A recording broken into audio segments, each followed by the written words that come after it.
जय हिंद जवानों, नमस्कार। कैसे हैं आप सब लोग? उम्मीद है एकदम शानदार, लाजवाब, ज़बरदस्त, बेहतरीन, जिंदाबाद हैं। और सभी एसएससी जीडी के जवान अपनी तैयारी एकदम शानदार अंदाज में लेकर चल रहे हैं। और कल नोटिफिकेशन देखकर तो शायद आपकी खुशी डबल हो गई होगी, क्योंकि अगली वैकेंसी भी जारी कर दी गई है। परंतु हमें तो भैया अगली वैकेंसी तक जाना ही क्यों है, हमें तो इसी बार सिलेक्शन ले लेना है। इस सोच के साथ आप लोग तैयारी करें, पूरी मन लगा दें, पूरी मेहनत लगा दें, पूरी शिद्दत से तैयारी को शुरू कर दें। और इस बार एक सिलेक्शन, एक वर्दी, एक सरकारी नौकरी, माता पिता का सपना पूरा करना है, ये सोचकर आप सभी अपनी मेहनत करें। स्वागत है आप सभी का आपके अपने परिवार रोजगार विद अंकित डिफेंस में। कैसे हैं आप सब लोग? एक बार मुझे अपने हाल चाल बताएं। तो अभी हमारे साथ बहुत बहुत बहुत सारे प्यारे प्यारे बच्चे जुड़ चुके हैं और कमेंट आपके बहुत तेज़ी से चल रहे हैं। तो कुछ मैं नाम आपको ले लेता हूँ। कपिल कुमार हैं, ब्रजेश निगम हैं, संजू हैं, राकेश इंद्रा हैं, शक्ति हैं, प्रवीण हैं, सोनू, आनंद हैं, अभय, नितिन हैं, नेहा हैं, उज्जवल हैं। सभी दोस्तों को बहुत सारा प्यार, सभी दोस्तों का बहुत सारा स्वागत है। बाकी मैं जिनके नाम नहीं ले पाया उन सभी का भी बहुत सारा मतलब ऐसे मानिए कि नाम नहीं ले पाया। कमेंट बहुत तेज़ी से चल रहे हैं, आप सभी बिल्कुल दिलों में रहते हैं। आ जाइए सभी लोग। बहुत बढ़िया, सभी लोग आ चुके हैं और सभी एकदम मस्त हैं, बेहतरीन हैं, ज़बरदस्त हैं, जिंदाबाद हैं। बहुत बढ़िया, वाकई एकदम अच्छी फीलिंग आ रही है कि मैं एसएससी जीडी के बच्चों के बीच में आ चुका हूँ। एकदम बेहतरीन और शानदार और लाजवाब मेहनती बच्चे। चलिए, तो आप सभी जानते होंगे मेरे बारे में, जो नहीं जानते हम लोग फिजिक्स के बारे में बात करेंगे। केमिस्ट्री कल आपकी शायद या तो ख़त्म हो गई होगी, या मैडम ने आपको बताया होगा कि जो 1-2 क्लास हैं वो दिवाली की छुट्टियों में ख़त्म कर दी जाएंगी, क्योंकि मैम घर से क्लास लेती हैं, मैं स्टूडियो से क्लास लेता हूँ। यानी कि दिवाली पर मैं छुट्टियों में घर चला जाऊँगा 3 दिन के लिए। मैडम तो अपने घर ही रहती हैं, घर ही दिवाली मनाएंगी, वहीं शायद वो आपकी 3 क्लास उसमें लेकर आपकी केमिस्ट्री भी ख़त्म करा देंगी। ठीक है जी, ताकि आपकी छुट्टियाँ जो है वो यूटिलाइज़ हो जाएँ, आपका सिलेबस समय से ख़त्म किया जा सके। तो शुरू करते हैं फिर आज के सेशन को। देखिए, अगर मैं बात करूं कुछ आपके कॉमन डाउट्स की, पहली क्लास है तो यहाँ पर कॉमन डाउट्स के बारे में बात करना बहुत ज़रूरी है। और सबसे पहला प्रश्न आपका उठता है कि कितने नंबर की साइंस आती है। तो तकरीबन अगर हम बात करें 4 से 5 प्रश्न आपको साइंस से देखने को मिलेंगे, जिसमें बायोलॉजी भी है, केमिस्ट्री भी है, फिजिक्स भी है, जिसमें 2 क्वेश्चन बायोलॉजी से, 2 क्वेश्चन फिजिक्स से, तकरीबन 1 सवाल आपको केमिस्ट्री से देखने को मिलेगा। क्या 2 नंबर्स की वैल्यू बहुत ज़्यादा है? मैं कहूँगा अगर आप कंपटीशन के क्षेत्र में हैं तो 1 नंबर की वैल्यू भी बहुत है। और 1 नंबर की वैल्यू को वो बच्चा समझ पाएगा कि जिसने सिलेक्शन से मतलब सिलेक्शन जिसका 1 नंबर से कहीं रुक गया हो। और एक मैं आंकड़ा आपको हमेशा बताता हूँ, फिर बताऊँगा कि तकरीबन टोटल सिलेक्शन लेने वाले जो बच्चे हैं, भर्तियों की जो संख्या है, मतलब 1 नंबर से रह जाने वाले बच्चों की संख्या भर्ती में जितनी वैकेंसी हैं उससे कहीं ज़्यादा होती है। मतलब उतने बच्चे तो 1 नंबर से रह जाते हैं। तो आप उस श्रेणी में शामिल ना हो, इसलिए आपको एक-एक नंबर पे काम करना है, हर विषय पर काम करना है। और क्या मैं सही हूँ? अगर आप मेरी बात से एग्री हैं तो कंपटीशन में सिलेक्शन केवल वो लेगा जिसका हर एक सब्जेक्ट स्ट्रांग होगा। अगर आप ये समझें कि मैं हिंदी छोड़ दूंगा, केवल मैथ को स्ट्रांग कर लूँ, या मैथ को स्ट्रांग करके रीजनिंग को छोड़ दूं, या रीजनिंग को स्ट्रांग करके जीएस को छोड़ दूं, या जीएस में भी पॉलिटी को पढ़ के साइंस को छोड़ दूं, साइंस को छोड़ के जियोग्राफी को छोड़ दूं, शायद ऐसा नहीं होता है। आप सभी को पूरी की पूरी सारे के सारे सब्जेक्ट पर बहुत अच्छे से कमांड बनानी पड़ती है। क्योंकि कभी कभी ये होता है कि जो सब्जेक्ट आपने बहुत ज़्यादा पढ़ा उससे बहुत मुश्किल प्रश्न आ गया, जो कभी नहीं पढ़ा उससे आसान प्रश्न आया। और भौतिक विज्ञान के प्रश्नों की जिम्मेदारी मैं ऐसे लेता हूँ कि अगर हम साथ मिलकर रहे तो साथ मिलकर सीखेंगे चीज़ों को बढ़िया प्रैक्टिकल तरीके से, एकदम वीडियो के माध्यम से, बेहतरीन तरीके से, ताकि चीज़ों को आप कभी भी ना भूलें। और पेपर में जो प्रश्न आएगा उसको आप निश्चित तौर पर ही करके चले आएंगे। 1 पॉइंट से रह गए, देखो बहुत सारे बच्चों के कमेंट आने शुरू हो गए, 0.4 नंबर से रह गए, 1 नंबर से रह गए। तो एक-एक नंबर की कद्र, एक-एक नंबर की रिस्पेक्ट हमें कंपटीशन में करनी है, तब जाके हम कंपटीशन को क्रैक कर पाएंगे। चलिए, अब कुछ क्वेश्चन आपका रहेगा कि नोट्स बनाना ज़रूरी है। देखिए, नोट्स बनाने का बेनिफिट ये मिलता है कि जब आप किसी चीज़ को लिखते हैं तो लिखने से चीज़ ज़्यादा याद होती है। नोट्स तो बनाने पड़ेंगे, उससे कहीं ज़्यादा ज़रूरी ये है कि क्लास के साथ नोट्स बनाएं या बाद में नोट्स बनाएं। तो जैसा आपको अच्छा लगे आप वैसा कर सकते हैं, जिसमें आप कंफर्टेबल हों। मैं सारी चीज़ें हाथ से लिख के पढ़ाऊँगा और साथ ही आपको नोट करने का समय भी दूँगा। लेकिन यही पीडीएफ डिजिटल माध्यम से आपके पास रहेगी, यानी कि मेरी 3 पीडीएफ मिलेंगी। एक मेरे द्वारा हाथ से लिखी गई, एक पहले से जो टाइप पीडीएफ है, आप ये देखिए, आप ही के लिए है पूरी की पूरी टाइप पीडीएफ, और उसके साथ-साथ एक बच्चा जो आपको बना के देगा। तो अगर आप पहले क्लास में समझ लें सारे अच्छे तरीके से चीज़ों को, क्योंकि सारी भौतिक विज्ञान समझने की चीज़ है। अगर आप बहुत बढ़िया तरीके से, बेहतरीन तरीके से समझ लें, उसके बाद नोट्स बनाएं, तो मैं वादा करता हूँ 1 घंटे की क्लास के नोट्स मात्र आप पीडीएफ से देख के 10 मिनट में बना देंगे। और पीडीएफ से देख के जब आप 10 मिनट में नोट्स बनाएंगे खुद से, तो दिमाग में सीधा जाएगा, टक से याद हो जाएगा। ठीक है, तो जैसा आप चाहें वैसा कर सकते हैं। बाकी मेरी तरफ से एडवाइस है, आप बाद में करें। तो चलिए फिर शुरू कर दिया जाए आज का सेशन। आप सभी बेहतरीन लोगों के साथ बेहतरीन बनाने की तरफ सेशन को चलते हैं। तो पहला जो चैप्टर है इसमें यूनिट्स है, मात्रक है। और मात्रक जो चैप्टर है ये एकदम बेसिक चैप्टर है। इसको सबसे पहले लेने का उद्देश्य यही है कि ये पूरी फिजिक्स में काम आएगा, पूरी भौतिक विज्ञान में इसका इस्तेमाल होता है, इसलिए आपको इसको अच्छे से समझना है। ठीक है जी, चलिए। तो सबसे पहले हम शुरू करेंगे, सबसे पहले हम शुरू करेंगे सबसे पहले हम शुरू करेंगे कि फिजिक्स शब्द जो है ये कहाँ से लिया गया है। फिजिक्स शब्द सबसे पहले कहाँ से लिया गया है? तो देखिए, केवल हम उतनी बात करेंगे इस विषय में, क्योंकि कोई भी विषय अनंत है, किसी का भी कोई छोर नहीं है, तो ये विषय पूरी तरह से अनंत है। लेकिन हम बस उतनी बात करेंगे जितना हमारे सिलेबस का है, हमारे सिलेबस में जितना आएगा। तो हर एक लाइन से क्वेश्चन बनता है, इसीलिए उस लाइन को यहाँ पर लिखा जाता है और उसके बारे में बात की जाती है। तकरीबन मुझे 17 से, मतलब 15 से 17 क्लासेज आप मानिए, 15 से 17 क्लासेज में हम फिजिक्स के सिलेबस को बहुत ही शानदार तरीके से पढ़ रहे होंगे। ठीक है जी, चलिए। अब देखो, सिलेबस की बात कर रहे हो आप लोग, तो सिलेबस में तकरीबन आपके 13 चैप्टर हैं। अभी मैं सिलेबस लिखूं, उसमें अपना टाइम वेस्ट करूं, आपका भी टाइम वेस्ट करूं? मैं वादा करता हूं कि जब हम पूरी फिजिक्स पढ़ रहे होंगे, पूरी फिजिक्स खत्म कर रहे होंगे, तो सेशन के अंतिम दिन, जब सिलेबस के अंतिम दिन में पूरे सारे चैप्टर्स यहाँ पर होंगे। अभी चैप्टर्स को लिखने का कोई फ़ायदा नहीं है, सीक्वेंस बाय सीक्वेंस सारे चैप्टर्स को पढ़ते चलेंगे, साथ में लिखते चलेंगे। बाकी मैं बोल देता हूँ, पहला चैप्टर आपका यूनिट्स है, दूसरा मोशन है, तीसरा लॉज ऑफ मोशन है, चौथा वर्क एनर्जी एंड पावर है, पांचवा ग्रेविटेशन है, छठवां आपका प्रेशर है, सातवां आपका प्रेशर हो गया, उसके बाद हीट एंड टेम्परेचर है। आठवां चैप्टर आपका आ जाता है इसमें, आठवां चैप्टर रहेगा आपका इलेक्ट्रिसिटी, फिर है मैग्नेटिज्म, और उसके बाद है आपका ऑप्टिक्स। यानी कि पहला चैप्टर मात्रक है, पहला चैप्टर मात्रक है, दूसरा आपका गति है, तीसरा गति के नियम है, चौथा कार्य ऊर्जा शक्ति है, पांचवा चैप्टर आपका गुरुत्वाकर्षण है, छठा चैप्टर आपका दाब है, सातवां चैप्टर आपका प्रेशर है, सॉरी ध्वनि है, आठवां चैप्टर आपका हीट एंड टेम्परेचर यानी ऊष्मा एवं तापमान है, नौवां चैप्टर वैद्युत है, 10वां चैप्टर आपका मैग्नेटिज्म है यानी चुंबकत्व, और 11वां चैप्टर आपका ऑप्टिक्स है यानी कि प्रकाशिकी है। ठीक है, चलो।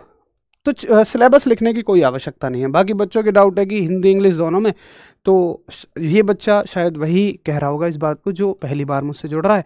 आप निश्चिंत रहिएगा, मेरी क्लास पूरी तरह से बाइलिंगुअल रहेगी। जितनी हिंदी इस्तेमाल होगी उतनी ही इंग्लिश इस्तेमाल होगी।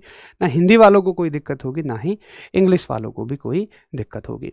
आप इस क्लास को किस किस एग्ज़ाम के लिए ले सकते हैं? आप इस क्लास को ले सकते हैं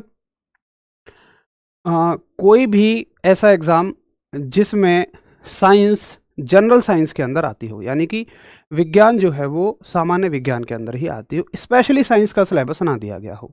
स्पेशली साइंस का सिलेबस दिया जाता है, जैसे एनडीए हो गया, एयरफोर्स हो गया, नेवी हो गया, इंडियन कोस्ट गार्ड हो गया, रेडियो ऑपरेटर के एग्जाम्स हो गए, उनके लिए आप नहीं ले सकते। बाकी किसी भी एग्जाम के लिए आप इसे ले सकते हैं, जैसे कि दिल्ली पुलिस हो गया, यूपी पुलिस हो गया, किसी भी जगह का, बिहार पुलिस हो गया।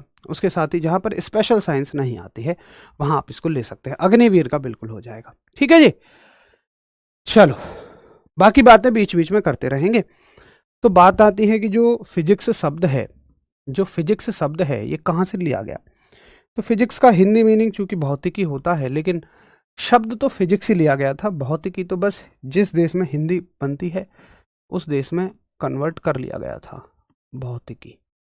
तो प्रश्न आएगा कि फिजिक्स शब्द कहाँ से लिया गया है। तो आप कहेंगे कि फिजिक्स शब्द एक ग्रीक भाषा का शब्द है, ग्रीस देश में इस्तेमाल होने वाली भाषा ग्रीक भाषा का शब्द है।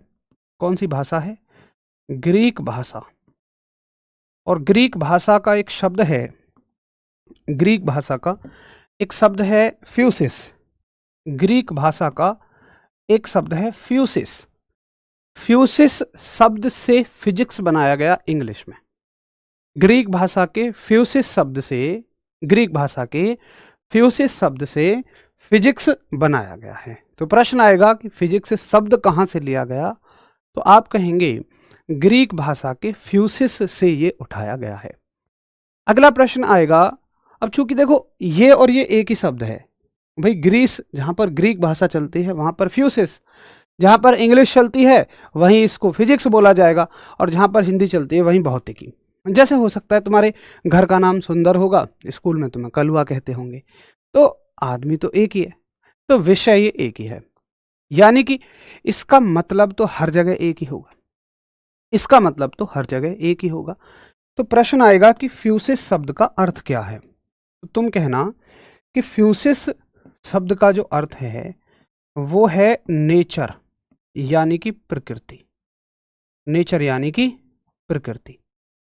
इसका मतलब जो फिजिक्स है, इसका मतलब जो भौतिक विज्ञान है, ये नेचर की स्टडी है, प्रकृति की स्टडी है। यानी कि फिजिक्स जो है वो किसकी स्टडी है? नेचर की स्टडी है। तो आप लोग लिखेंगे कि फिजिक्स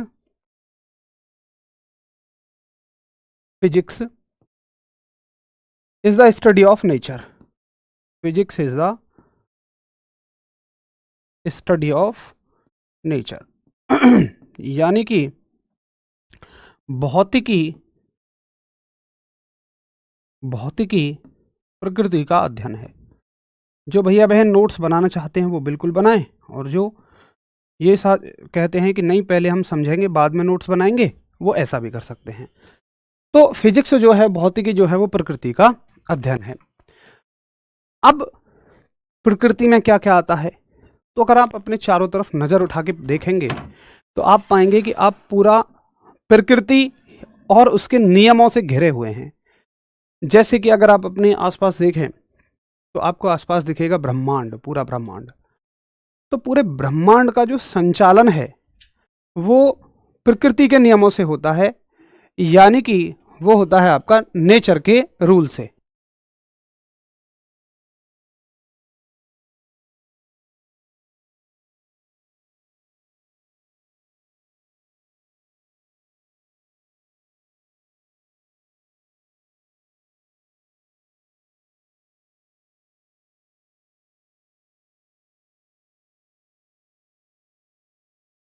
है ना जी?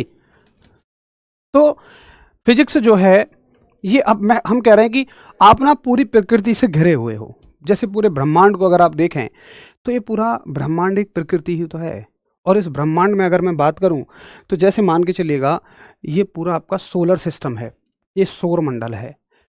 सौर मंडल का अगर कोई अध्ययन करना चाहता है तो ये किसका अध्ययन है? ये नेचर का अध्ययन है, ये प्रकृति का अध्ययन है, ये प्रकृति का अध्ययन है। और ये किस विषय के अंतर्गत आएगा? ये फिजिक्स के अंतर्गत आएगा, ये भौतिकी के अंतर्गत आएगा। बाकी आप नेचर की और बहुत सारी घटनाओं को देखें तो सारी की सारी किस विषय के अंदर आती हैं? भौतिकी के अंदर आती हैं। यानी कि अगर आप प्रकृति को समझना चाहते हैं, आप नेचर को समझना चाहते हैं कि कैसे, आपको कभी अचंभा नहीं होता, आपको कभी अचंभा नहीं होता कि भाई इतना बड़ा प्लेनेट्स, इतने बड़े ग्रह हवा में कैसे लटके हुए हैं? हवा में, खाली स्पेस में कह दीजिए आप, खाली स्पेस में ही तो लटके हुए हैं। सारे के सारे ग्रह अंतरिक्ष में लटके हुए हैं और बड़ी खूबसूरती से संचालन हो रहा है। सूर्य सबका लीडर यहाँ जमा बैठा है और सारे ग्रह इसके चारों ओर चक्कर लगा रहे हैं। बड़ी खूबसूरती की बात है कि सारे के सारे ग्रह एक निश्चित समय में अपनी गति को बार बार दोहरा रहे हैं। पृथ्वी सूर्य के चारों ओर चक्कर लगा रही है, चंद्रमा पृथ्वी के चारों ओर चक्कर लगा रहा है, साथ ही सूर्य के भी चारों ओर चक्कर लगा रहा है। कितना खतरनाक ये सिस्टम बना हुआ है। अगर आपको इन सब चीज़ों को समझना है, अगर आप इन सब चीज़ों को समझना चाहते हैं तो आपको फिजिक्स की स्टडी करनी पड़ेगी। ठीक है, थोड़ा सा फॉन्ट बढ़ा लेंगे, बाकी इसको नोट कर लीजिए। अगली स्लाइड से थोड़ा सा फॉन्ट बढ़ा लेंगे, ठीक है। ठीक है ठीक है, बड़े अक्षरों में लिख देंगे। अभी देख लो, इतना समझ में तो आ रहा होगा, इसको नोट कर लीजिए। एक बार अगर इतना समझ में आ जाए तो थम्स अप कर देना, फिर हम आगे चलेंगे। तो फिजिक्स जो है, यहाँ से प्रश्न क्या बनेगा? प्रश्न बनेगा फिजिक्स किस भाषा से लिया गया है? आप कहोगे ग्रीक भाषा से। ग्रीक में इसका शब्द मतलब, ग्रीक में फ्यूसिस शब्द होता है, फ्यूसिस से फिजिक्स बना, और फ्यूसिस का अर्थ होता है नेचर, यानी कि फिजिक्स जो है वो प्रकृति का अध्ययन होता है। Physics is the study of nature. एक बार इतने का थम्स अप करिए, फिर हम आगे चलें।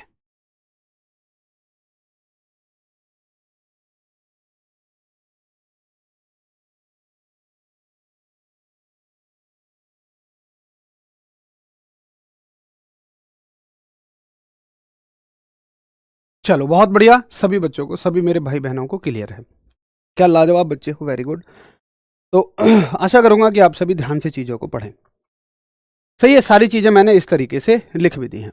अब एक बच्चा कहता है कि भैया भैया मुझे स्टडी करनी है प्रकृति की, और प्रकृति में मुझे अध्ययन करना है पृथ्वी की गति का। मैं कहूँगा भैया कर लो, क्या दिक्कत है? वो कहेगा भैया एक बात बताओ कि जैसे अगर मुझे पता करना है इस ग्रह की, जो भी ग्रह है, इस ग्रह की चाल का, कि इस ग्रह की चाल क्या है, तो मैं कहूँगा आप ये देख लो कि यहाँ से यहाँ तक की दूरी तय करने में, यहाँ से यहाँ तक की डिस्टेंस ट्रेवल करने में इसको कितना समय लगेगा, इसको कितना टाइम लगेगा। अगर आपने ये दोनों कैलकुलेट कर ली तो आप चाल आराम से निकाल सकते हैं। फॉर्मूला लगाकर चाल बराबर दूरी बटे समय, ये तो सबको आता होगा कि चाल बराबर दूरी बटे समय, फॉर्मूला लगा के हम आराम से निकाल सकते हैं। चाल हो गया, दूरी हो गया, समय हो गया, ये सब क्या है? इन सब चीज़ों को हम बोलते हैं भौतिक राशियां, फिजिकल क्वांटिटीज। और क्वांटिटीज या राशियों का अर्थ है कि आप इनकी मदद से ही पूरी फिजिक्स की स्टडी करते हैं, सारी प्राकृतिक घटनाओं का अध्ययन करते हैं। तो शब्द बाई शब्द क्लियर करेंगे, कुछ भी रटना नहीं है। देखिए, अगर पढ़ें तो फिर ऐसा पढ़ें, अगर पढ़ें तो फिर ऐसा पढ़ें कि सारी चीज़ें हम बहुत ही बेहतरीन तरीके से हमेशा आपके दिमाग में फिक्स रख पाएँ। ना तो फिर रटने का तो कहीं से भी रट लो, किताब से रट लो, फिर बैच लेने का कोई फ़ायदा नहीं। तो ये सारी की सारी चीज़ें क्या होती हैं? ये सारी की सारी चीज़ें राशियाँ होती हैं, यानी कि क्वांटिटीज़ होती हैं। तो देखो, पहला जो चैप्टर है इसको अपने खून में घुसा लेना है बिल्कुल। RBC, WBC, platelets, lymphocyte, haemoglobin, जो भी जैसा भी होता हो आपने खून में बिल्कुल सेट कर लेना है, क्योंकि पूरी फिजिक्स में यही रिपीट होगा, पूरी फिजिक्स में यही रिपीट होगा। तो ये सब चीज़ें क्या होती हैं? इन सब चीज़ों को राशियां बोलते हैं। और भी आपने अगर नाम सुने हों, त्वरण सुना होगा, बल सुना होगा, संवेग सुना होगा, आवेग सुना होगा, यानी एक्सेलरेशन सुना होगा, आपने मोमेंटम सुना होगा, इम्पल्स सुना होगा, फोर्स सुना होगा, वर्क एनर्जी, पावर, कार्य ऊर्जा, शक्ति, ये सारी की सारी क्या हैं? सारी की सारी राशियां हैं। तो अगर आप प्रकृति की स्टडी करना चाहते हैं, आप फिजिक्स पढ़ना चाहते हैं, भौतिकी पढ़ना चाहते हैं, भौतिकी पढ़ना चाहते हैं, तो फिर आपको राशियों की समझ होनी चाहिए। यानी कि एक बात ये निकल के आती है, अगर समझ में आ गई हो तो थम्स अप करना, बहुत जरूरी बात है कि पूरी फिजिक्स कुछ नहीं, केवल राशियों का अध्ययन है। पूरी फिजिक्स केवल और केवल क्वांटिटीज की स्टडी है। पूरी फिजिक्स केवल और केवल राशियों का अध्ययन है। इन्हीं राशियों को हमने चैप्टर्स में डिवाइड कर दिया है। बस इन्हीं राशियों के बारे में हमें हर एक चैप्टर पढ़ना है। तो भाई ये चीज पूरी फिजिक्स में याद रखना कि पूरी फिजिक्स राशियों का अध्ययन है। सही है। चलिए अब देखो, जैसे कुछ बच्चों की डिमांड आ रही है कि भैया थोड़ा फास्ट पढ़ाओ। मेरे दोस्त देखो, इस बैच में बहुत सारे मेरे प्यारे से बच्चे ऐसे हैं जो पहली बार जुड़ रहे हैं, और पहली बार वो इस उम्मीद में जुड़े हैं कि हमें फिजिक्स कुछ नहीं आती है, बिल्कुल नहीं आती है, हम पढ़ के सीख जाएंगे। आपको आती होगी इसलिए आप कह रहे हैं फास्ट पढ़ाइए। गलती आपकी भी नहीं है, लेकिन आप सुनो, अगर स्लो पढ़ेंगे तो हो सकता है 2 दिन फालतू लग जाएं, लेकिन आपका कोई नुकसान नहीं। लेकिन अगर फास्ट पढ़ेंगे तो मेरे उन प्यारे से भाई बहनों को समझ नहीं आएगा। तो हाथ जोड़कर निवेदन करूंगा कि स्पीड स्लो ही रहने दें ताकि सबको समझ आए। मेरा आपसे वादा है 15 ना तो भाई 16 क्लास लगा लेंगे, लेकिन ज़्यादा लेट आपका सिलेबस नहीं होगा, समय से आपका सिलेबस खत्म हो जाएगा। ठीक है। तो भौतिक विज्ञान किसका अध्ययन है? पूरी भौतिक विज्ञान राशियों का अध्ययन है। राशियां कैसी होती हैं? बहुत सारी तरह की राशियां होती हैं। चलो मैं कुछ बेसिक सी राशियां लिखता हूं, मैं कुछ बेसिक राशियां लिखता हूं। पहले आप ना रूपरेखा को समझिए। आज की क्लास केवल आधार जमाने के लिए है, बट अगर आधार आपका अच्छा जम गया तो बहुत सारी चीज़ें आपको बढ़िया समझ में आएंगी। मैंने कुछ क्वांटिटी लिखी। पहली क्वांटिटी मैं लिखता हूं द्रव्यमान। पहली क्वांटिटी मैंने लिखी द्रव्यमान। थोड़ा सा फॉन्ट बढ़ा लेता हूं, है ना। पहली क्वांटिटी मैंने लिखी द्रव्यमान, सही है। दूसरी क्वांटिटी मैंने लिखी लंबाई यानी कि लेंथ, लंबाई। और तीसरी क्वांटिटी मैंने लिखी समय। देखो, राशियां अनंत हैं। पूरी भौतिक विज्ञान में ढेरों राशियां हैं। आपके सिलेबस में केवल 13 चैप्टर हैं। क्या पूरी भौतिक विज्ञान में 13 चैप्टर है? नहीं। अगर आप बीएससी, एमएससी, पीएचडी स्तर पे देखें तो बहुत सारे चैप्टर हैं, करोड़ों राशियां हैं, अनंत राशियां हैं, ये कह लो आप। लेकिन ये सबसे बेसिक राशियां हैं, सबसे आधार राशियां हैं। जैसे मान के चलिए कि आप कहीं जाते हैं, आप दुकानदार पे जाते हैं और दुकान से कहते हैं, यार भाई साहब हमें तुम 10 चीनी दो। कितनी चीनी मांगी तुमने? कुछ द्रव्यमान मांगा और तुमने कहा कि हमें 10 चीनी दो भैया। चलो बहुत बढ़िया। जरा देखो दुकानदार कैसे देखेगा आपको। दुकानदार कहेगा, कैसे यार, बिल्कुल सुबह सुबह ते ही लगा लेकर हो, 4 बजे थे, जाओ भागो यहाँ से। तभी वहां कोई आया, आपसे पूछ रहा है, भैया नो बताओ कि तुम्हारे घर से जो वो मंदिर है जहां तुम खड़े हो इस दुकान से, वो जो मंदिर है वो कितनी दूर है? तुम कहोगे यार तुम भी, 200 दूर है कुल। कितनी दूर है? 200 दूरी पर है। तुमने लंबाई बता दी उसको कि 200 दूरी पर है। बहुत ही बढ़िया। उसके बाद वो पूछेगा, यार तुम कहाँ कह रहे हो 200 दूर है, ना बताओ समय कितना लगेगा? तुम कहोगे ए यार सब बात मुझे तो पूछेगा, कुल 15 को समय लगेगा, 15 का समय लगेगा। अब मुझे एक बात बताइए कि क्या ये इंफॉर्मेशन, इन राशियों की ये जानकारी पूरी है? शायद आप कहोगे कि नहीं, ये जानकारी पूरी नहीं है, कुछ कुछ इसमें कमी है।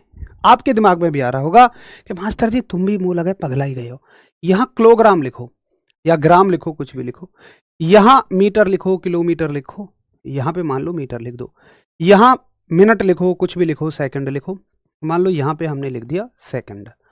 तो आपने ये देखा कि किसी भी राशि को व्यक्त करने के लिए, किसी भी राशि को व्यक्त करने के लिए, एक तो देखिए हमें ये जो संख्याएं हैं इनकी आवश्यकता पड़ेगी।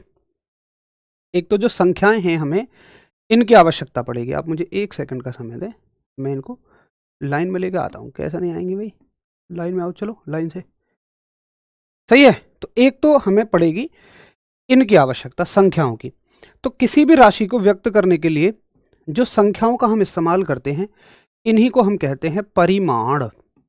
परिणाम नहीं, परिणाम तो रिजल्ट होते हैं, ये है परिमाण। हर एक शब्द का मतलब समझते हुए आगे बढ़ेंगे, कुछ भी रटेंगे नहीं। शायद परिमाण शब्द आपको समझ में नहीं आया होगा अब तक, लेकिन आशा करूंगा अभी आ गया होगा।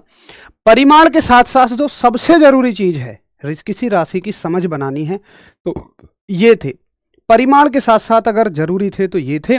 और भैया जी, मेरे भैया बहनों, मेरे जवानों, इसको बोलते हैं मात्रक।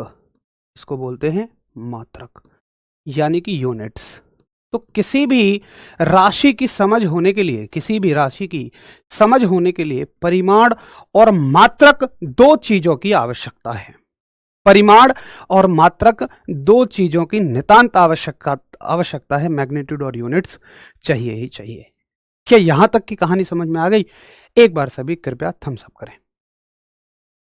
जल्दी से बताइए एक बार, कब सभी कृपया थम्स अप करें कि हमें समझ में आ गई है ये बात कि किसी भी राशि को व्यक्त करने के लिए परिमाण और मात्रक दो चीज चाहिए, मैग्नीट्यूड और यूनिट दो चीज चाहिए। एक बार प्लीज थम्स अप करें। नवंबर तक खत्म हो जाएगा भैया, नवंबर लास्ट से पहले खत्म करवा देंगे, निश्चिंत रहो।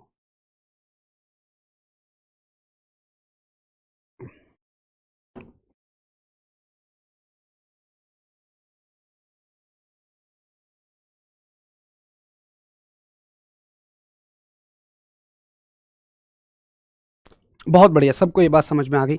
अब देखिए जैसे मैं क्या देखता हूं किसी भी किताब में, पहले चैप्टर में 100 मात्रक लिख देगा 100 राशियों के। रटो भैया रटो, बालक रटेगा। जैसे बचपन में किताब रटेक रहे, कहानी रटेक रहे। झुम्मन से एक और अलगू चौधरी, झुम्मन से एक और अलगू चौधरी, बचपन में ऐसे रटते थे। ऐसे तुम मात्रकों को रटते हो। राशि नहीं समझ में आ रही है तुम्हें, विद्युत फ्लक्स का मात्रक वेबर होता है, पेपर में आ गया मैक्सवेल। तुम कहोगे यार यू का है। फिर आकर पता लगेगी ये विद्युत फ्लक्स को है। फ्लक्स को मात्रक तो यार वेबर हुई, मैक्सवेल कहाँ थे आगो। तो जब तक हम समझ नहीं बनाएंगे किसी भी राशि की, हमें पता ही नहीं है ये राशि क्या है, तब तक हम उसके मात्रक के बारे में समझ नहीं सकते। तो ये तरीका है एक तो कि मैं आपको 200 राशि लिखवाऊं, 200 मात्रक रटवा दूं, या एक तरीका है कि जैसे आप इन राशियों के बारे में जानते हैं, इनके मात्रक आपने खुद ही बता दिए, वैसे ही तुम समझो। तो बताओ रटने वाला तरीका अच्छा है या समझने वाला? जैसे आप कहोगे भैया मैं तो वैसे ही करवा दूंगा, ठीक है। बाकी मेरे हिसाब से तो ये है कि हर एक राशि के बारे में जानकारी लो, अच्छे से उसके बारे में समझो, फिर उसका मात्रक साथ के साथ पढ़ते चले जाओ। पूरी फिजिक्स में केवल और केवल हमें पढ़ना ही क्या है? राशियां ही तो पढ़नी है, क्वांटिटीज ही तो पढ़नी है। क्वांटिटी समझ में आ जाएगी तो हमें मात्रक समझ में आ जाएंगे। अशोक गुरुजी बहुत मस्त पढ़ा रहे हैं, क्लास में समझ आ रहा है, पहली बार फिजिक्स पढ़ रहा हूँ भाई। बहुत सारा प्यार आपके लिए। अगर इसी तरह का कॉपरेशन आपका चलता रहा तो फिर मेरे अंदर से भी एक यही आएगा कि यार बच्चे बहुत प्यारे हैं, इनके लिए भी अच्छे से मेहनत करो। सीजीएल के लिए बिल्कुल सफिशियंट है और समझने वाला मेथड आप सभी लोग कह रहे हैं, ठीक है। आप अच्छा लगा सुन के कि हाँ आप भी मेरे ही जैसी सोच रख रहे हैं, उसी में हमें कंफर्टेबल भी लगेगा। तो ठीक है, इस चीज़ को अभी यहीं होल्ड कर दें। हर एक चैप्टर में राशियां पढ़ेंगे और उनके मात्रक हम साथ के साथ सीखते हुए चले जाएंगे। चलो कोई दिक्कत नहीं है। अब देखो जब फिजिक्स मान लो बननी शुरू हुई, जैसे जैसे पहला दूसरा तीसरा चैप्टर बनना शुरू हुआ, तो कहीं ना कहीं से राशियां भी धीरे धीरे निकल के आ रही थी। तो सारी राशियों को कैसे डिस्ट्रीब्यूट किया जा रहा था ये कहानी हम पढ़ेंगे, और इससे प्रश्न भी आता है। अब कैसे प्रश्न आता है देखो, जैसे मान के चलिए पूछा जाएगा कि 3 भौतिक राशियां आपको दी गई हैं। ये सबसे जो मतलब फंडामेंटल राशियां हैं, ये बिल्कुल मूल राशियां हैं। तो 3 तरह की राशियां मैं लिखता हूं, इन्हीं के बारे में बात करेंगे। कौन कौन सी राशियां हैं मैंने आपको बताया। एक तो होती है आपकी लंबाई, लंबाई यानी कि लेंथ। एक बार फॉन्ट साइज बताएंगे, बड़ा है मतलब छोटे अक्षर तो नहीं है, ठीक मोटा है। लंबाई। दूसरी राशि है आपकी द्रव्यमान यानी कि मास। मास।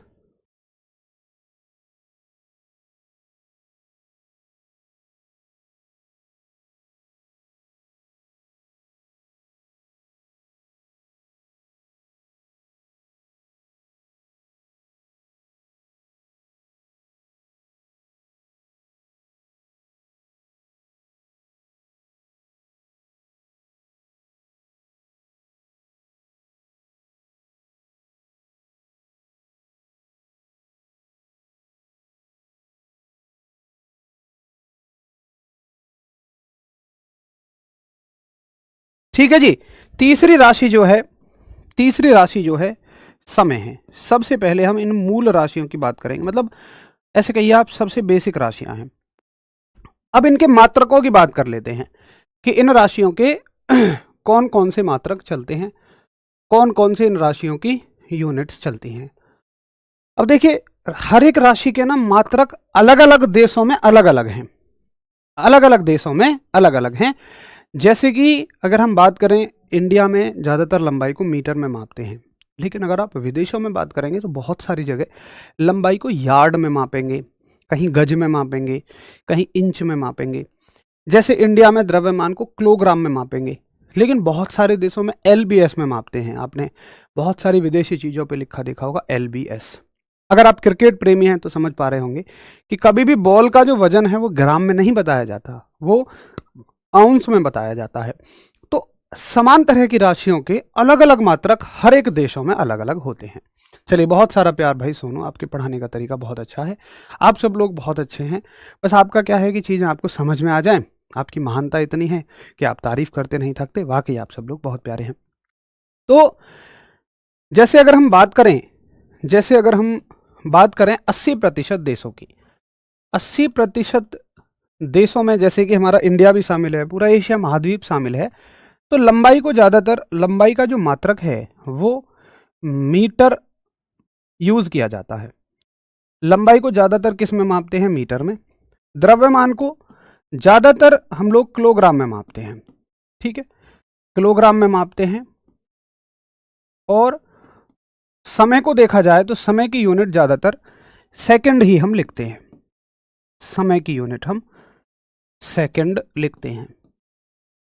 ठीक है, वहीं अगर हम कुछ 10% देशों की बात करें, ये 80% देश हो गए, बाकी कुछ 10% देशों की अगर हम बात करें तो यहाँ पे इन राशियों के कुछ अलग अलग मात्रक इस्तेमाल किए जाते हैं। जैसे बात करें अगर हम लंबाई का मात्रक, तो कुछ देशों में लंबाई को फुट में मापा जाता है।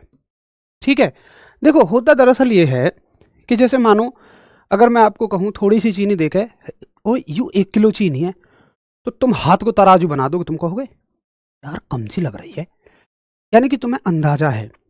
और मैं तुम्हें कुछ चीनी दे के कहूँ ले भैया ये 6 आउंस चीनी है, तुम कहोगे आउंस। तो मात्रक आपको वो समझ में आते हैं, मात्रक आपको वो समझ में आते हैं जो आपके देश में चल रहे होते हैं, है ना। थोड़ा सा ये प्रचलन की बात है बस। तो जिस देशों में लंबाई को फुट में मीजर करते हैं, वहीं वजन को आप पाउंड में मीजर करते हैं, पाउंड में मीजर करते हैं। ठीक है, और समय को तो इन कंट्रीज में भी प्रचलन में सेकंड में मेजर करते हैं। मैं प्रचलन की बात कर रहा हूं, हो सकता है कि आप सेकंड की जगह घंटे में भी मेजर कर लेते हो, लेकिन ज्यादातर प्रचलन की बात मैं कर रहा हूं। 80% 10%, बाकी अगर हम बचे हुए 10% देशों की बात करें, अच्छा ये कौन से देश हैं मैंने आपको बता दिया, जैसे एशिया महाद्वीप के देश हो गए। ठीक है,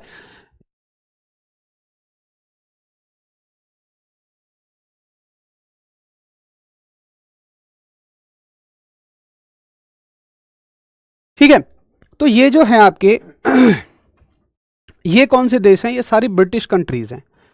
ये कौन सी कंट्रीज हैं जिनमें ये सिस्टम इस्तेमाल होता है, ये ब्रिटिश कंट्रीज होती हैं, इसलिए इस सिस्टम को ब्रिटिश सिस्टम भी कहा जाता है।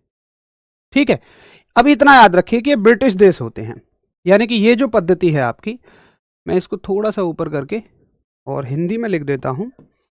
इस पद्धति को आप बोलते हैं ब्रिटिश पद्धति, ब्रिटिश पद्धति। ठीक है,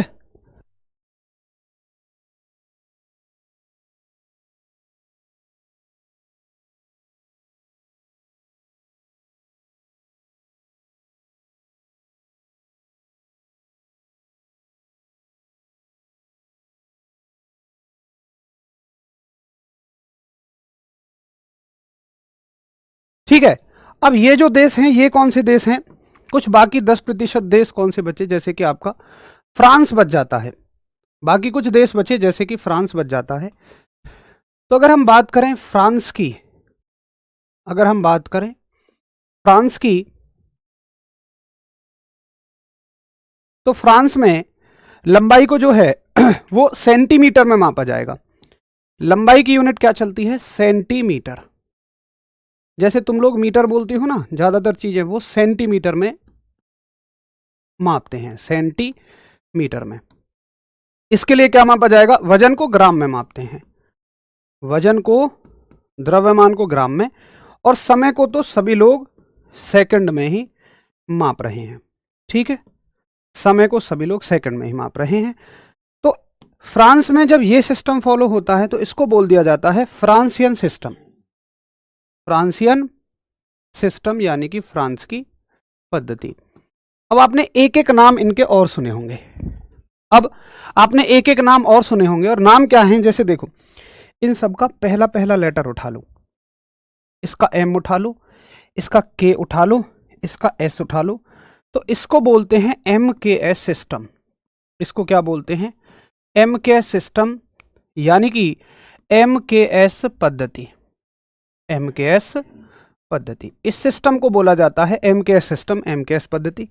अगर हम इस सिस्टम की बात करें तो इसका पहला पहला लेटर उठा लो, एफ उठा लो, इसका पी उठा लो, इसका एस उठा लो, इसको बोला जाता है F P S system, F P S system यानी कि एफ पी एस पद्धति। इसका भी पहला पहला लेटर उठा लीजिए, सी उठा लो, जी उठा लीजिए, एस उठा लीजिए, इसको बोला जाएगा सी जी एस सिस्टम यानी कि सी जी एस पद्धति। ठीक है, सी जी एस पद्धति। तो हर एक पद्धति के दो नाम होते हैं, हर एक पद्धति के दो नाम होते हैं। प्रश्न आएगा एमकेएस पद्धति का अन्य नाम क्या है, तो आप कहोगे भैया एमकेएस पद्धति का अन्य नाम है मीट्रिक सिस्टम। मीट्रिक सिस्टम, इसको हिंदी में भी मीट्रिक ही बोला जाएगा, मीट्रिक पद्धति। ठीक है। प्रश्न आएगा कि एफपीएस पद्धति का अन्य नाम क्या है, तुम कहोगे ब्रिटिश पद्धति।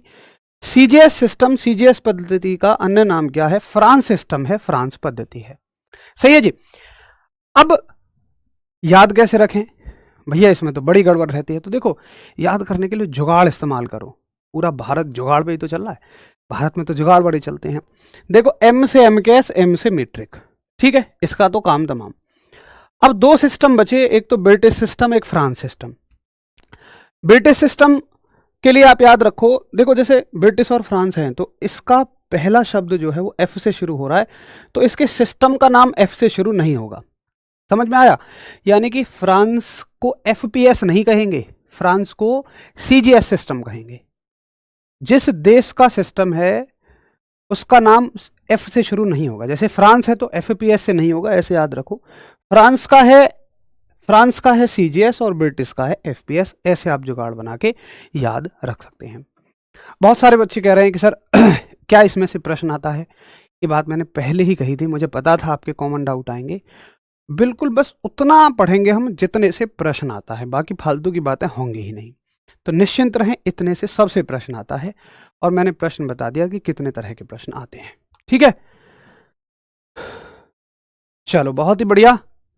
तो क्या ये बात सबको समझ में आ गई है कि अलग अलग देशों में अलग अलग तरह के यूनिट्स इस्तेमाल किए जाते हैं और जिस तरह से यूनिट्स इस्तेमाल होती हैं उसी आधार पर उस सिस्टम का नाम बनता है।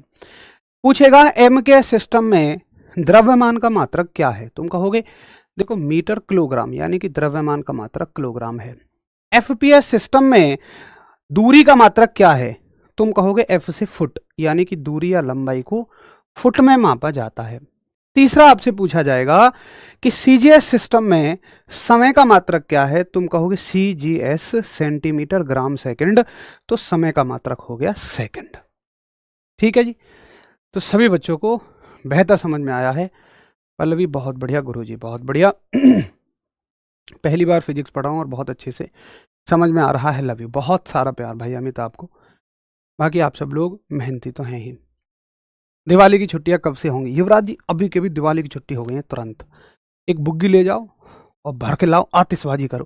अरे भाई साहब हो जाएंगे यार दिवाली की छुट्टियां, दिवाली आने तो दो। वैसे भी भाई साहब बेरोजगारों की दिवाली रोजगार बनने से ही होती है, तो कृपया करके दिवाली की छुट्टियां हो जाएंगी। हालांकि मिलेगा आपको समय, लेकिन तुम अभी से ही दिवाली की छुट्टियां पूछ रहे हो। पिछली बार 3 क्वेश्चन थे साइंस से, बहुत बढ़िया सौरभ, वेरी गुड। ठीक है जी, बहुत बढ़िया, वेरी गुड सर, आप बहुत गजब पढ़ा रहे हैं, बहुत सारा आभार आपका। सही है, तो ये हो गया, इस तरह के प्रश्न इससे बनते हैं। चलिए ठीक है, यहां तक कहानी सही है। अब देखो एक बात आप मुझे बताओ, जैसे मान के चलिए 3 देशों के प्रधानमंत्री एक सामूहिक बैठक करते हैं। अपने मोदी जी भी हैं, फ्रांस के प्रधानमंत्री भी हैं, ब्रिटेन के प्रधानमंत्री जी भी हैं, और बात चल रही है किसी चीज की लंबाई को लेकर। मान के चलिए कोई रॉकेट लॉन्च करना चाहते हैं, तो मोदी जी कहेंगे भाइयों बहनों इस रॉकेट की लंबाई तकरीबन 50 मीटर रखी जाएगी। अब भैया ब्रिटेन के प्रधानमंत्री को तो जैसे तुम्हें किलोग्राम आउंस में चीनी समझ नहीं आई थी कितनी है, भाई ब्रिटेन के प्रधानमंत्री को थोड़े ना मीटर समझ में आ रहा है। वो कहेगा hey Modi ji, what are you speaking, please speak that the length of this rocket will be 50 foot, यानी कि इस रॉकेट की लंबाई 50 फुट रखी जाएगी। इतने में भाई साहब भड़क गए फ्रांस के प्रधानमंत्री, कहते हैं यार तुम दोनों पगला गए हो, कैसी बातें करते हो भैया, ये कहो कि इस रॉकेट की लंबाई सेंटीमीटर में रखी जाएगी, क्योंकि भैया फ्रांस में तो सेंटीमीटर चलता है। लो भाई साहब हो गई गड़बड़, हो गई ना गड़बड़। अब यहां पे गड़बड़ बन गई, तो कोई आपके जैसा समझदार एक कोने में खड़ा हुआ था, आपके जैसा समझदार एक कोने में खड़ा हुआ था, वो कह रहा है सुनो आपस में लड़ो मत, समस्या ये है कि आपके देश में अलग अलग तरह का सिस्टम इस्तेमाल हो रहा है, इसलिए आपको दिक्कत आ रही है। तो वो कहेंगे तो अरे भैया तुम ही बता दो कहाँ समाधान है।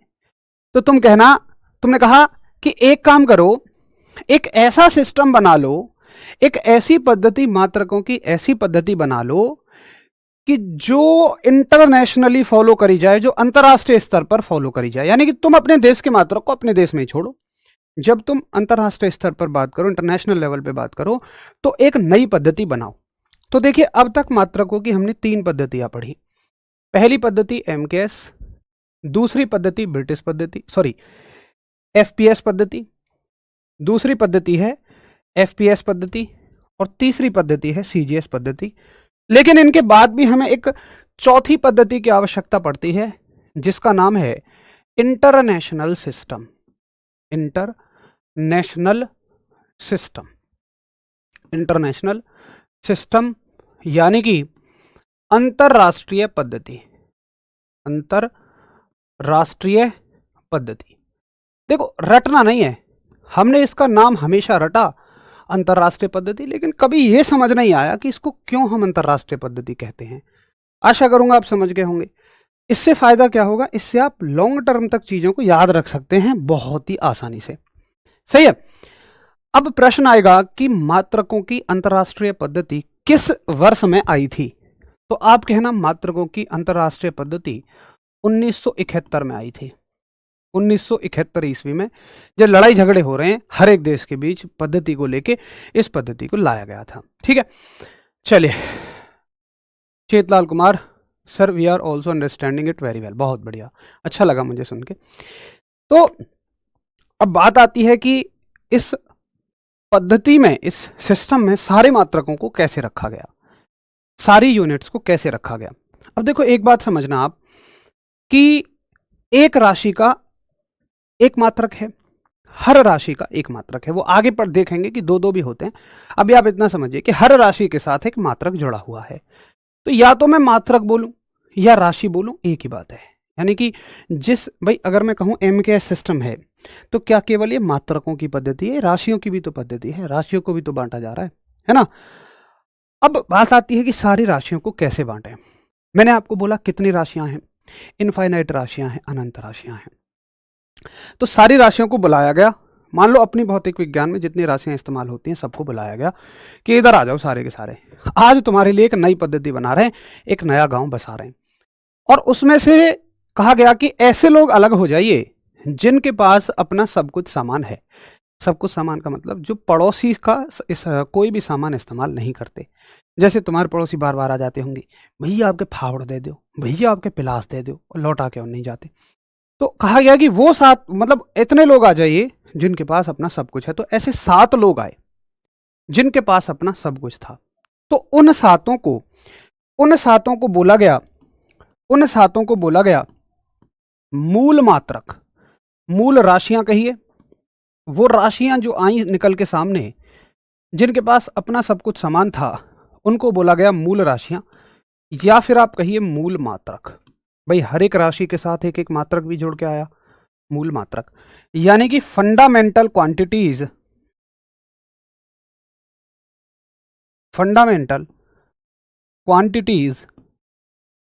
या कहिए आप फंडामेंटल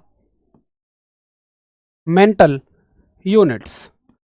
ठीक है, तो इसमें पहली कैटेगरी हमने बना दी फंडामेंटल क्वांटिटीज की, फंडामेंटल यूनिट्स की। ठीक है, मूल का मतलब क्या है कि जो आधार है, जो जड़ है। फंडामेंटल का मतलब जो बेस है हर चीज का, यानी कि इसको किसी की कोई जरूरत नहीं है। अगर कोई आधार है, मान लो सबसे नीचे की मकान की जो ईंट है, क्या वो किसी ईंट के सहारे टिकी है? नहीं, वो तो सबसे नीचे खुद टिकी हुई है। ठीक, तो ये जो राशियां निकल के आई, ये निकल के आई 7। भाई थोड़ी थोड़ी सी मैं पीडीएफ की मदद भी लूंगा, जहां पे हमें लगेगा कि लिखने में बहुत सारा समय लग सकता है। तो 7 राशियां और उनके साथ ही मात्रक। कौन कौन सी राशियां थी? राशियां हैं लंबाई, द्रव्यमान, समय, विद्युत धारा, तापमान, पदार्थ की मात्रा, ज्योति तीव्रता, length, mass, time, electric current, temperature, amount of substance, luminous intensity. इनके जो मात्रक हैं, लंबाई का मीटर है, द्रव्यमान का किलोग्राम है, समय का सेकंड है, विद्युत धारा का एम्पियर है, तापमान का केल्विन है, पदार्थ की मात्रा का मोल है, ज्योति तीव्रता का कैंडला है। लेंथ का मीटर है, मास का किलोग्राम है, टाइम का सेकंड है, इलेक्ट्रिक करंट का एम्पियर है, टेम्परेचर का केल्विन है, अमाउंट ऑफ सब्सटेंस का मोल है, ल्यूमिनस इंटेंसिटी का कैंडेला है। क्या हमें इनको अभी याद करना है? बिल्कुल नहीं। बस आप इतना याद रखिए कि वो 7 मूल राशियां हैं, 7 फंडामेंटल क्वांटिटीज हैं जिनके पास अपना सब कुछ है। इनको हम हर एक चैप्टर में सेपरेट पढ़ेंगे। करंट अलग चैप्टर में आएगा, टेम्परेचर अलग चैप्टर में आएगा, ये केमिस्ट्री का है, आपने पढ़ा होगा, ये अलग चैप्टर में आएगा। तो इनको अभी याद नहीं करना है, बस इतना देख लेना है कि मूल राशियां कितनी होती हैं। मूल राशियों की संख्या 7 होती है। ठीक है, चलिए बहुत बढ़िया। जिन्होंने कहीं पहले पढ़ लिया है उनको बहुत मजा आ रहा है। तो मूल राशियों की संख्या कितनी होती है? 7 होती है। यहां पे हम लिख देंगे कि फंडामेंटल राशियां, मूल राशियां, और इनकी संख्या कितनी होती है? 7 होती है। अभी बस आपको यही याद रखना है कि इनकी संख्या 7 होती है। आशा करूंगा इंग्लिश वाले भी इतनी हिंदी तो मैनेज कर ही लेंगे। जो टेक्निकल टर्म्स हैं उनकी हिंदी में जरूर इंग्लिश भी लिखूंगा। तो इनकी संख्या कितनी होती है? 7 होती है। अब आप मुझे एक बात बताइए कि चलो ये 7 तो हो गई, लेकिन बाकी क्या होते हैं कि गांव में 7 लोग ऐसे हो गए जिनके पास अपना सारा सब कुछ सामान है, और बाकी लोग उन्हीं का सामान मांग मांग के काम चला रहे हैं। यानी कि अब जितने सारी भी राशियां होंगी या जितने सारे भी मात्रक होंगे वो सब इन्हीं से मिलकर बनेंगे। जैसे कि देखो, अगर मैं एक एग्जाम्पल लेता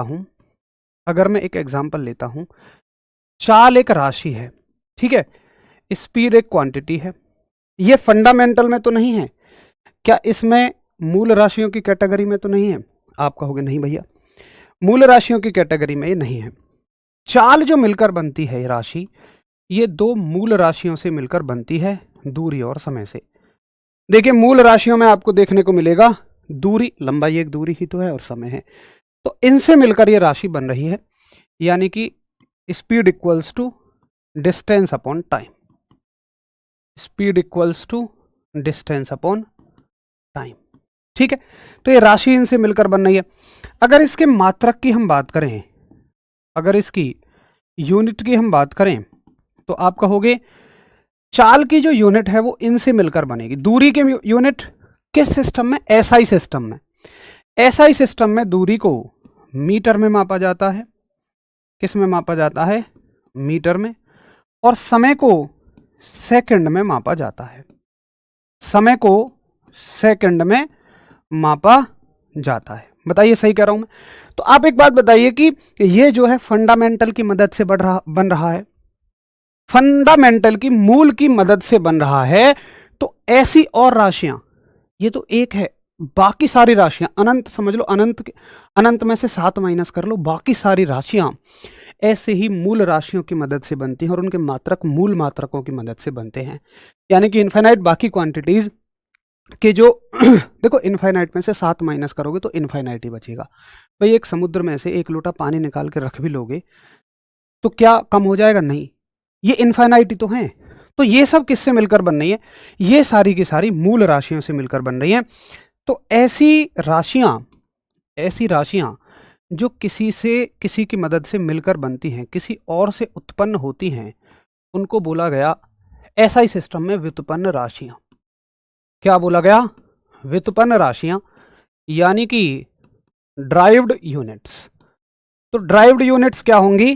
परिभाषा बनेगी कि वे मात्रक या वे राशियां, राशि कह दो चाहे मात्रक, वे राशियां या फिर मात्रक जो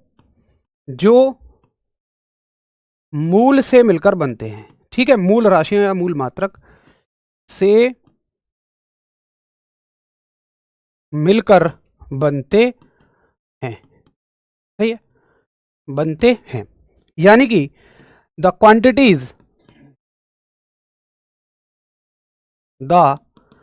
क्वांटिटीज या यूनिट्स ड्राइव्ड फ्रॉम फंडामेंटल, जो फंडामेंटल से मिलकर बनते हैं। भैया, इनकी संख्या कितनी होती है? देखिए, इनकी संख्या अनंत होती है। प्रश्न आएगा कि बताइए फंडामेंटल क्वांटिटीज या फंडामेंटल यूनिट्स कितनी होती हैं? तो इनकी संख्या कितनी होती है? अनंत होती है।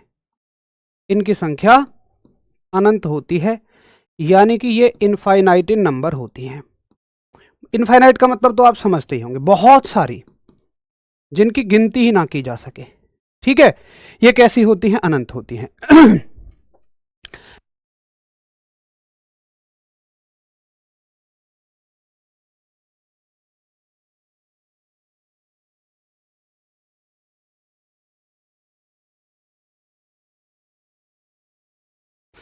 ठीक है जी, तो क्या आपको इतनी बात समझ में आ गई कि एसआई सिस्टम को हमने दो हिस्सों में बांटा।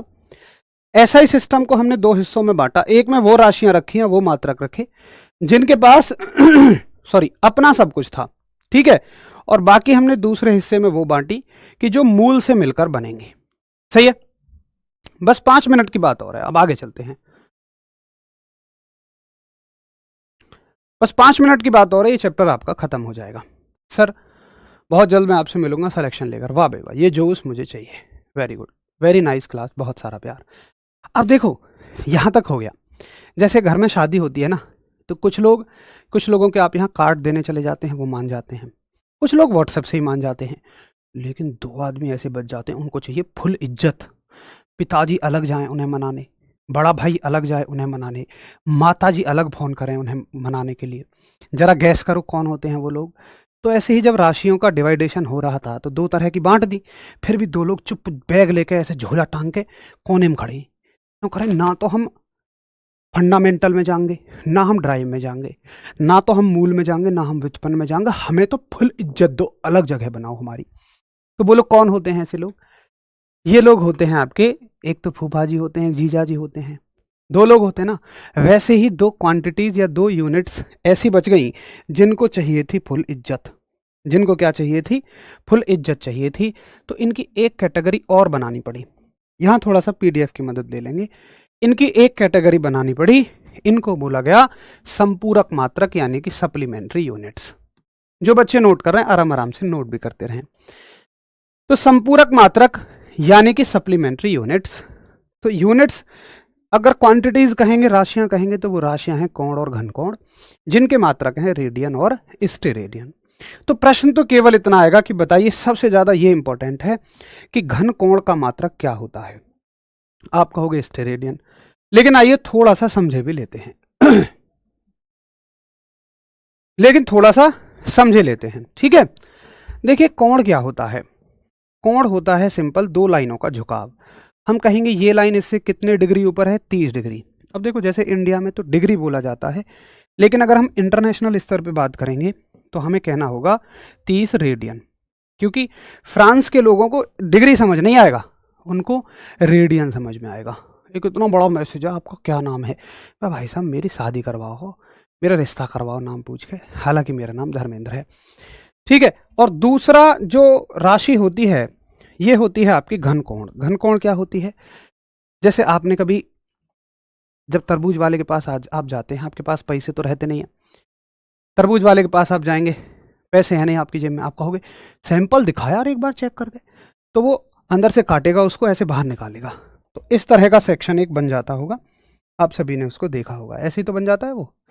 या फिर ये कहिए जो कोन होता है, शंकु होता है, जैसे कि जोकर की टोपी होती है, ये होता है।